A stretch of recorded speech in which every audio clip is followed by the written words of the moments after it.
Hello, welcome to another lesson of A&P with Dr. H, and today we're going to be doing even more cardiophysiology. In today's lessons, we're going to try to dive into the intrinsic and extrinsic controls of myocardial cells. In other words, how do we change stroke volume?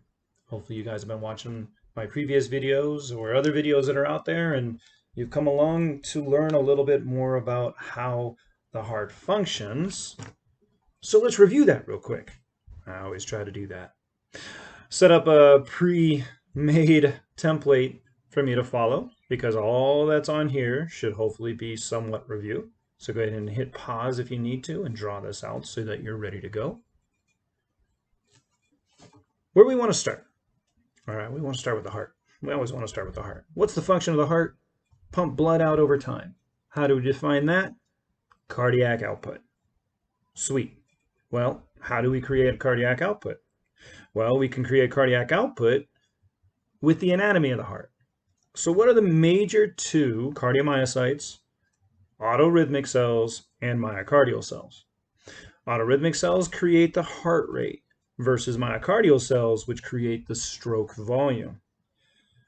Autorhythmic cells create the heart rate because of their function being so leaky to sodium and calcium, and that allows for those ions to leak in through a pacemaker potential to create this action potential that now surges through the heart as it travels through the conduction pathway and hits myocardial cells. As it hits those myocardial cells, it causes those myocardial cells to contract. When the action potential leaves, that myocardial cell can relax. Heart rate, well, we can change that heart rate. We can either increase the heart rate or decrease the heart rate. And as we increase the heart rate, it impacts cardiac output. As we change stroke volume, it impacts cardiac output. Let's draw a real quick equation to define this. Cardiac output equals heart rate times stroke volume. I pretty much always recommend that you guys start as you go to study cardiophysiology, just write this equation down because it's going to come into play somehow. What is an agent that can affect heart rate called? It's called a chronotrope. And there are positive chronotropes and negative chronotropes. And in my previous video, I went through how beta-1 adrenergic receptors, all right, those are the receptors for the sympathetic nervous system. Well, they're going to be activated by norepinephrine and epinephrine, which would be the chronotrope, and they're going to act to increase the heart rate, versus muscarinic receptors, which we find also on autorhythmic cells. Remember, what makes a target cell? It has receptors for it. So now when we dump acetylcholine onto the heart, it will act on muscarinic receptors as a negative chronotrope. If you want to learn about how that works, please look at the previous video on intrinsic and extrinsic controls of autorhythmic cells. Today's lesson, we're going to try to dive into altering stroke volume, myocardial cells. Agents that affect stroke volume are called inotropic agents. We could either have positive inotropes, which increase stroke volume, or we can have negative inotropes, which decrease stroke volume.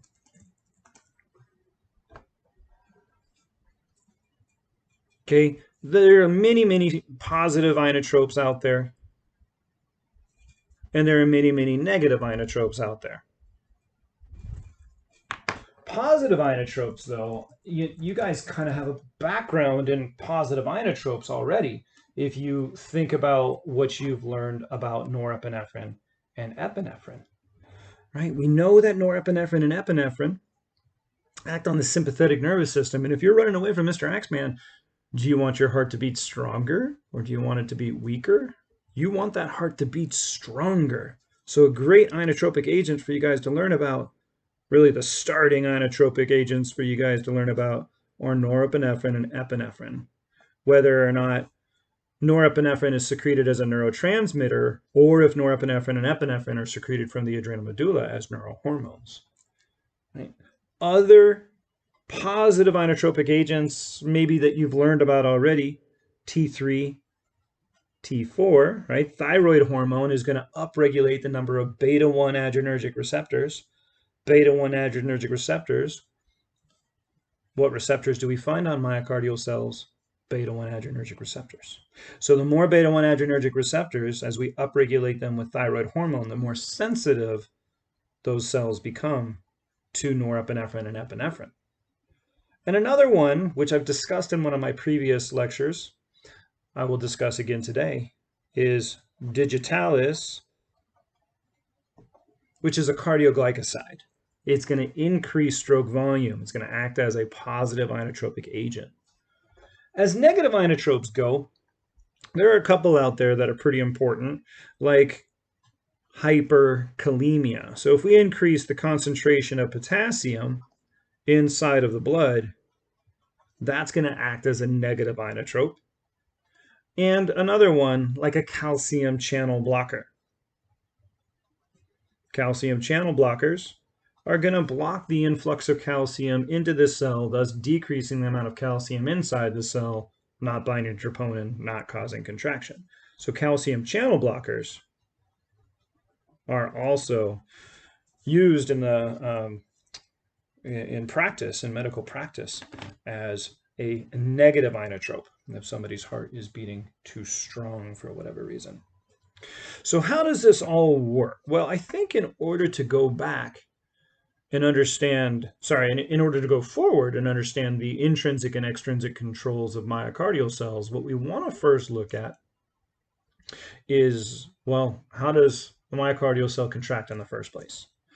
Right? So it's going to be receiving current, which is coming through the conduction pathway. And as it travels through the conduction pathway, it's going to be activating voltage-gated sodium channels, right? Your typical action potential. And it's going to travel from one myocardial cell to the next through the gap junctions. Remember, gap junctions, desmosomes, combination of which is the intercalated discs. So the inside of the next myocardial cell starts to depolarize. And as it depolarizes, it's going to activate more voltage-gated sodium channels. Sodium rushes into that cell, depolarizing this cell membrane, causing positive ions to travel to the next voltage-gated sodium channel, opening it, right? This is just an action potential. This is what an action potential does. Now, what makes myocardial cells unique is the presence of L-type calcium channels on that cell membrane. So now as the voltage hits these L-type calcium channels, it's going to activate those L-type calcium channels. Calcium is higher outside the cell than inside the cell. So as the L-type calcium channels open, calcium gets to flood into this cell. That increases the charge on the inside of the cell for sure. And this is going to end up helping to drive the plateau phase of the action potential. Again, that's in a previous lecture. Please watch it if you are at all confused by what I just said there. These calcium ions are going to go down to the sarcoplasmic reticulum. So here's the sarcoplasmic reticulum. Really cool, big-ass bag of calcium, right? It's going to be storing so much calcium. We're going to come back to that in just a second. What I've drawn here, terminal cisterna, the rest of the sarcoplasmic reticulum, and it stores just massively high concentrations of calcium. The concentration, brackets, of calcium inside of this SR is just ginormous. So now when calcium comes down to these red channels that I have drawn in here, it's going to open up these red channels. What are these red channels called? They're called ryanodine receptors. Ryanodine receptors are really, really cool. They're one of the few channels in the body that are calcium sensitive. Not only that, though, but they are also calcium channels. So these are really cool. They're called calcium sensitive calcium channels. So when ryanodine receptors get opened by the presence of calcium, now calcium gets to rush out. It gets to rush out of these ryanodine receptors. By the way, there are also L-type calcium channels, of course, inside of the T-tubules, so calcium gets to enter here as well. So it's going to be activating even more ryanodine receptors on that SR. And now calcium rushes out. Lots of calcium, lots and lots of calcium out here. Hopefully you guys are getting the importance of calcium, right? Because what does calcium do? This is a muscle. What do we know about muscle? It is comprised of myofilaments that make up a sarcomere. So when we look at this, I'm just going to draw this in real quick. We don't want to go into too much detail about a sarcomere because that's something that you should have done before, right? This sarcomere has actin that is projecting from the Z discs on either side, and in the middle of all that actin, like right here in the middle, we got these fibers of myosin. And myosin, has all of these little myosin heads hanging off of them. Those little myosin heads go to interact with the actin. Yeah, hopefully, again, this is just all review for you guys. Because what's important here is that tropomyosin, which is on the actin, is blocking the myosin head interaction with the actin. And calcium, as it goes down to this surface, is going to do something. Okay, it's going to somehow move tropomyosin off of those binding sites. How does it do that? Well, it acts on a protein called troponin, right? So calcium binds to troponin, and when it activates troponin, that is what drives contraction. So ultimately, once troponin gets activated, that's going to allow for cross-bridge interaction, and that's what drives contraction of the heart. Now, what happens after the heart contracts? That is pressurizing the chambers of the heart. That's going to drive blood out of the heart. This is what creates ejection, right? This is systole, and during systole, blood gets ejected from the heart. Isn't that what we're after? Isn't this what we're talking about? This is stroke volume. So this is just normal activity of the heart, where a voltage-gated sodium channel opens, and that drives the action potential. And as that action potential hits the T-type calcium channels, calcium enters, allows ryanodine receptors to open, which allows even more calcium now to flood out over the sarcomere. This is called calcium sparks. The calcium binds to troponin. That's going to create the cross-bridge interaction that drives contraction and creates a stroke volume. The more calcium that's in the system, the greater the degree of activation of troponin. There's a way that we can write this, is that force of contraction, that is this portion right here. The greater the force of contraction, the greater the degree of blood that's going to leave this. Force of contraction is proportional to the concentration of calcium inside of this cell. It's a really nice, easy formula for you guys to remember, because if we increase the amount of calcium inside the cell, it's going to increase the strength of that contraction. What do we know we need to have over here as a positive inotrope? A positive inotrope is going to increase stroke volume. So what do we know that's going to do to the calcium concentration inside of the cell? If we're going to increase stroke volume, we're going to increase the amount of calcium inside of the cell, thus increasing the force of contraction. What are we going to know about all negative inotropes? Somehow they're going to end up having an effect on the amount of calcium inside this cell. Negative inotropes are going to decrease the amount of calcium inside of this cell somehow.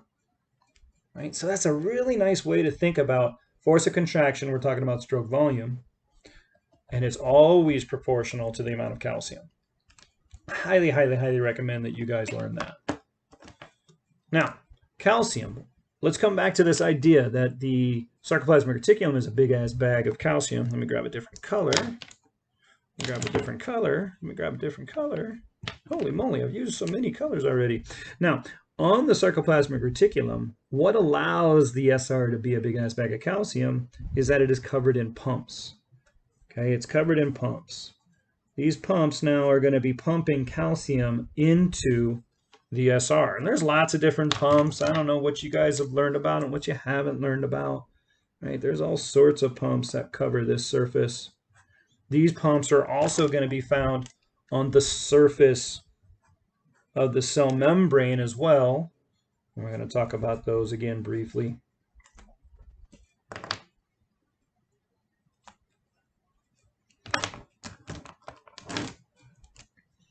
So what if we have a calcium pump that moves calcium into the SR? So what's happening to the concentration of calcium inside the SR? This pump is working every microsecond of every day. It's using ATP for that function, and it's moving calcium into the SR, thus creating the concentration gradients that can move out of the ryanodine receptors when they're open. Now, there are lots of different types of calcium pumps. Some of them exchange with hydrogen. So now hydrogen is going to piggyback its way out here. Hydrogen is going to piggyback its way out. Other ones are exchanged for sodium. So sodium would be high inside of the SR, and sodium now moves out in exchange for calcium, which moves in. Right? And all of this is going to be impacted by the pumps. Now, here's the deal with this one right here, is that this calcium pump uses ATP. This is just your typical calcium hydrogen pump. I just call it the calcium pump. It's easier that way. Whereas this one right here is going to be reliant on the sodium concentration to move calcium from an area of low to high. So it's moving sodium from high to low in exchange for calcium, which is moving from low to high. This is a secondary active transporter, a specialized one called NCX. NCX is sodium calcium exchanger. So we're going to have that down here as well. So this right here is the NCX, whereas this one right here is just going to be the typical calcium pump.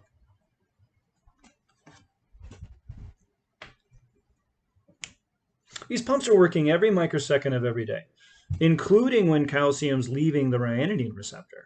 So as long as the ryanodine receptor is open, calcium rushes out faster than it can be pumped back into the SR. But what's going to happen is that when the action potential stops moving down this cell membrane, the L-type calcium channels are going to close. And when they close, the ryanodine receptors close. Calcium stops leaving the SR. Calcium doesn't just start automatically decreasing inside of the ICF. Nope. It doesn't work like that. You've got to pump it back into that SR, and that's what these pumps are doing. So now these pumps, which are working every microsecond of every day, they finally get to catch back up, and they're going to move all this calcium into the SR. However, where else does calcium come from to drive contraction? It also comes from the ECF. So we need to move this calcium back out to the ECF, and that's why calcium pumps are found out here as well. Now, calcium pump just exchanging hydrogen, that one's easy. That's just moving calcium using ATP to move calcium from an area of relatively low to an area of relative high. The NCX isn't quite so easy because the NCX is reliant on the sodium concentration, as I mentioned above. So if it's going to move calcium out of the cell, it needs a high concentration of sodium outside of the cell for that function. Well, what transporter do we know is found in the body that's moving sodium out of the cell every microsecond of every day? I'm hoping you guys are saying the sodium-potassium pump.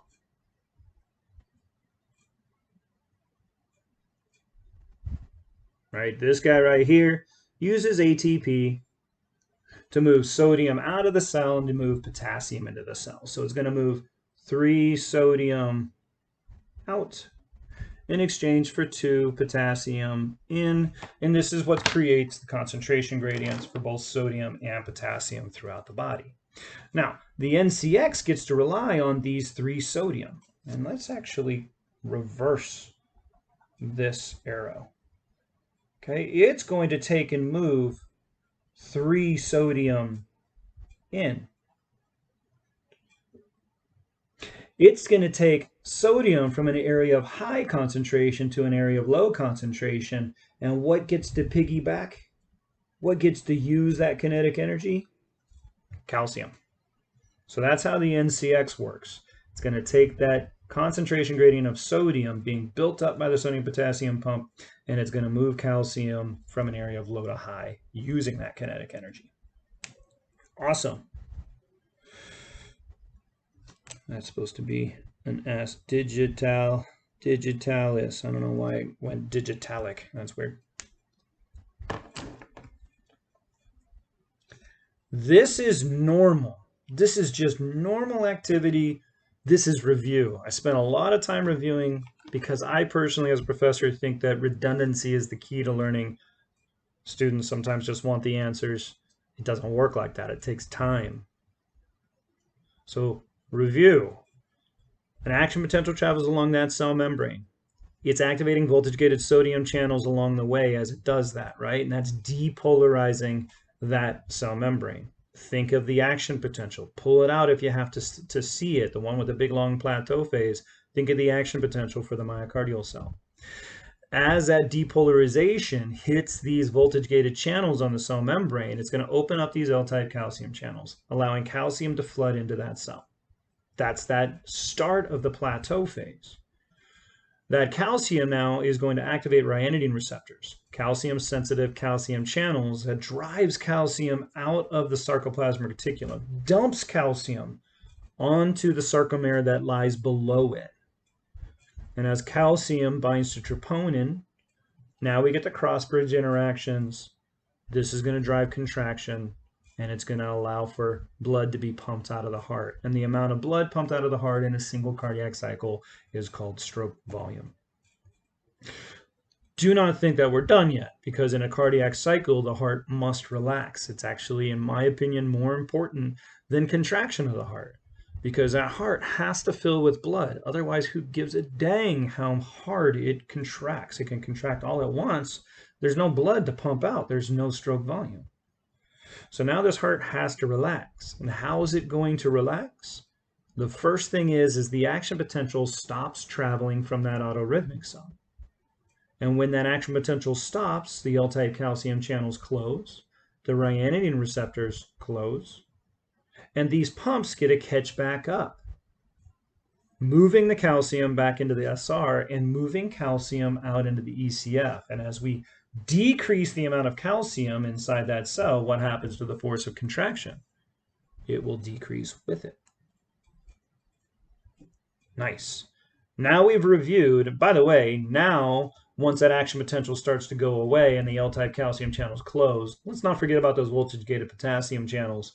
They are now going to allow potassium to rush out of that cell, and that is driving the repolarization phase for that autorhythmic action potential. But what we want to now dive into, which is what we've kind of been waiting on this whole time, are these extrinsic controls of these myocardial cells. So how does the body change stroke volume? Well, it's got one way and one way really only to do it in the short term. How can we have an acute response that increases or decreases stroke volume? And the answer is going to be related to this, the norepinephrine and epinephrine. What you may have noticed is I do not say acetylcholine is a negative inotrope. I actually, right up here, I say I never once say that there are muscarinic receptors found on myocardial cells. And the reason why is because there's not. Don't let anybody ever try to convince you otherwise.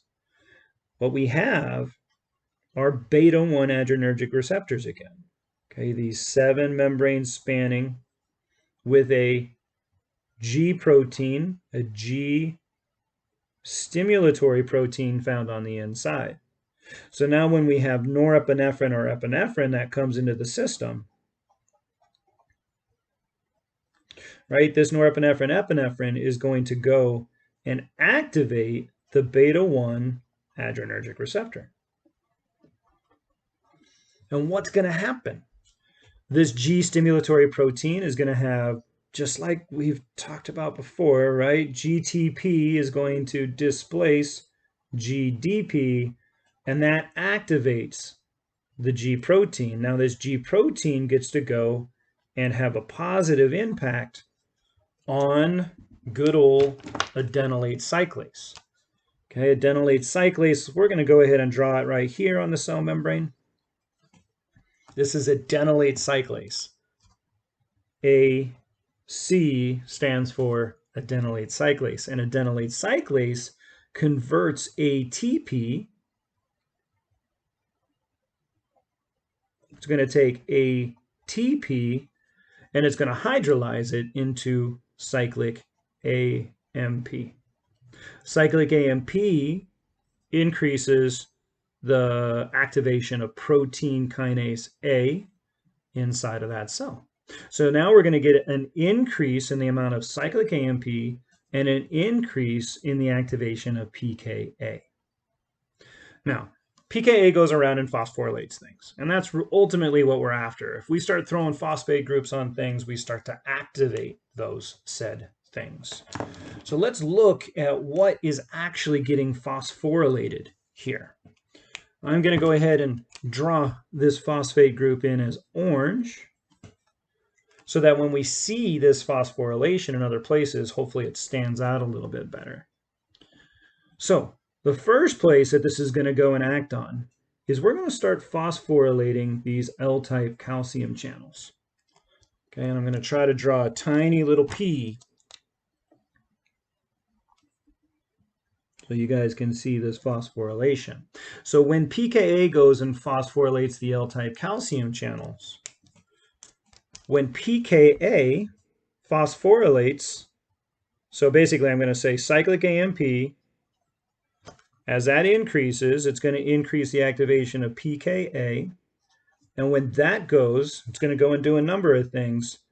But the primary thing we're going to be thinking about is phosphorylation. So now this phosphorylation is going to go and it's going to act on the L-type calcium channels. But what does it do to those L-type calcium channels? Here's what it does. This is really cool. It holds them open just a little bit longer after an action potential goes away.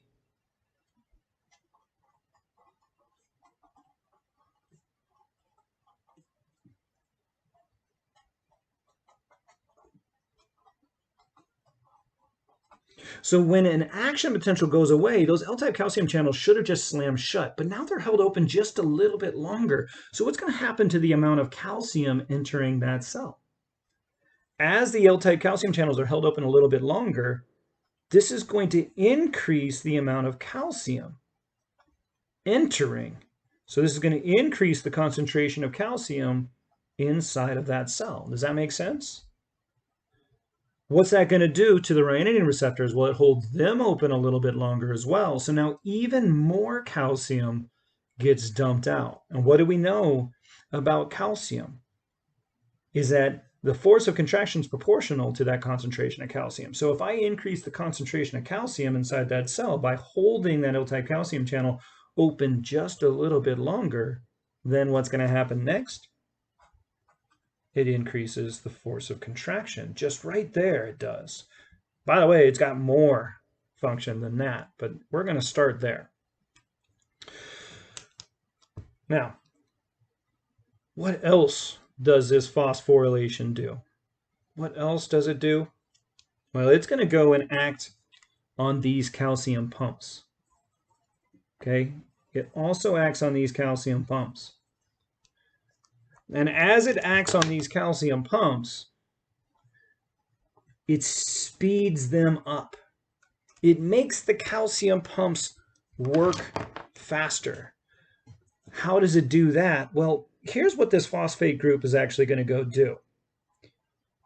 There is a regulatory protein that normally hangs out on these calcium pumps that slows them down, and it's called phospholamban. Phospholamban, basically, right? Phospholamban. And phospholamban, again, normally slows calcium pumps down, but now when I phosphorylate them, I actually inhibit phospholamban. So I'm inhibiting the inhibitor. And when I inhibit the inhibitor, it activates. So now when I inhibit phospholamban, what's going to happen to those calcium pumps? It increases the rate that they work.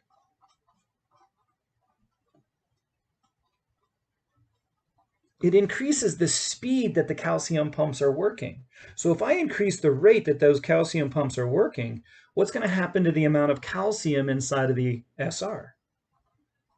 That's going to increase the amount of calcium inside of the SR, but we're not done yet.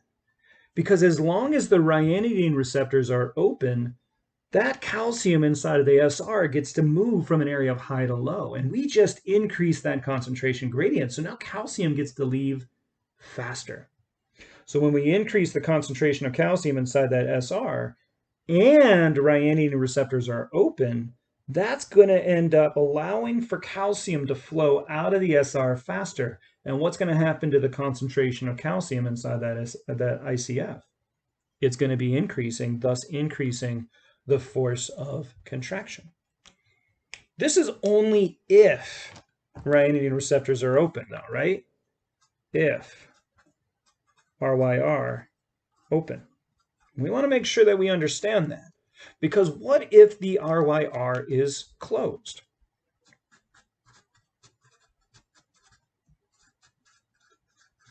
What if the RYR is closed? Well, if the RYR is closed and we've increased the rate of the calcium pumps, well, now these calcium pumps are going to move that calcium into the SR faster. So the concentration of calcium inside the SR still increases, but the RYR is closed now. So it's going to remove calcium from inside of that cell faster. So what's that going to do to the concentration of calcium inside of the ICF? It's going to decrease the rate of calcium inside the ICF faster. It's going to remove that calcium at a faster rate. So what does that tell you? It's decreasing the force of contraction, absolutely, at a faster rate. And we could write this in a term that hopefully makes even more sense. We're increasing the rate of relaxation. So not only did we increase the force of contraction, but we also increased the speed that that contraction is occurring. So we're increasing the rate of contraction. And we're doing that because calcium can move around faster if the concentration of calcium is greater. It's running down its gradient at a faster rate. But when the ryanodine receptors close, calcium gets trapped in the SR, and calcium is going to continue to get moved out into the ECF at a faster rate. So as we remove calcium at a faster rate,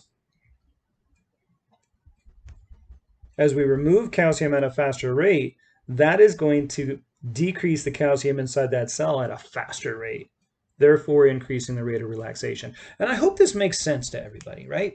Because what we want is during a sympathetic activation, when we're running away from Mr. Axeman or that crazy giraffe flailing at us with his front legs, right? We want that heart to beat stronger. And we want it to do it at a faster rate because we want more blood getting pumped out of the heart. But as I mentioned earlier, what's more important than contraction? Relaxation. Because during relaxation, that heart fills with blood. So now we're contracting faster and we're relaxing faster, allowing for the heart both to pump blood out, but also to refill with blood. It's a very, very important symbiotic relationship between contraction and relaxation. Because if all you do is increase the speed and strength of contraction, but you don't alter the rate of relaxation, you're going to run out of blood inside of that heart really fast. And cardiac output equals heart rate times stroke volume. Heart rate can be 1,000,000. It doesn't matter. If stroke volume is 0, then cardiac output is 0. And then that patient passes out, goes into a coma. And if you don't get blood cycling again, that patient is dead. One last thing, or two really things that I want to talk about. Digitalis as a positive chronotrope and calcium channel blockers as a negative chronotrope. Calcium channel blockers should be pretty simple, right? A calcium channel blocker now is going to have a negative impact on the L-type calcium channel. So if I slow down the rate that calcium enters, I hope that stands to reason that it's a negative chronotrope, because what is that doing? As I decrease the rate that calcium can enter this cell, I'm decreasing calcium inside that cell, thus decreasing the force of contraction. A negative chronotrope. Digitalis, digitoxin, cardioglycoside, however you're taught about it, that is a little bit trickier, but it's not too bad once you actually start getting the swing of things, because what do we know it must do to calcium? I hope you guys can see that what we know it must do to calcium concentrations, if it's a positive chronotrope, we know that we have to have an increase in the amount of calcium inside this cell. So now we could walk our way backwards. What digitalis is that it's a sodium-potassium blocker. It's a sodium-potassium pump inhibitor. And it's going to slow down. It's going to slow down the sodium-potassium pump.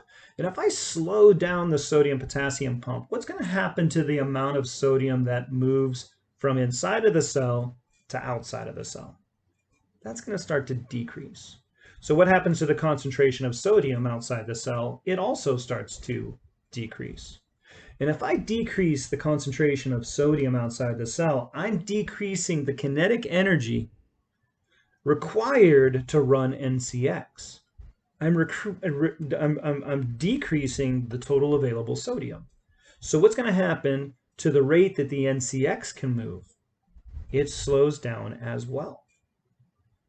So I'm decreasing the amount of sodium outside the cell, thus decreasing the rate that sodium can bind to the NCX, thus decreasing the speed that NCX moves sodium in. And if I decrease the amount of sodium entering, what's going to happen to the rate that calcium can leave? It decreases as well. And if calcium leaves slower, what's going to happen to the amount of calcium inside of that cell?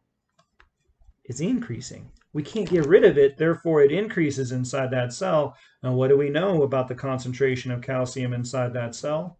It's proportional to the force of contraction. So digitalis, cardioglycosides, these are great drugs to give to patients that maybe have heart failure, that maybe are having a little bit of trouble getting enough contraction of the heart so enough blood leaves. When their stroke volume is low, we can increase that stroke volume by giving them a drug that slows down the sodium-potassium pump, thus decreases the rate NCX is able to get calcium out of the cell, thus increasing the total amount of calcium inside of that cell. All right, there is their lecture for intrinsic and extrinsic controls of myocardial cells. There is more information to know about stroke volume. There are actually intrinsic controls of stroke volume that we're going to discuss in probably the next lecture. And we're going to start tying together chronotropic and inotropic into how we can impact cardiac output. I sure hope this helped. I hope that this helps you guys study. Hopefully you guys aren't cramming, but if you are, maybe I was able to touch every single subject that your professor went through. For my students, this is what I test on. All right. All right. That's another lesson with Dr. H. Humankind, be both.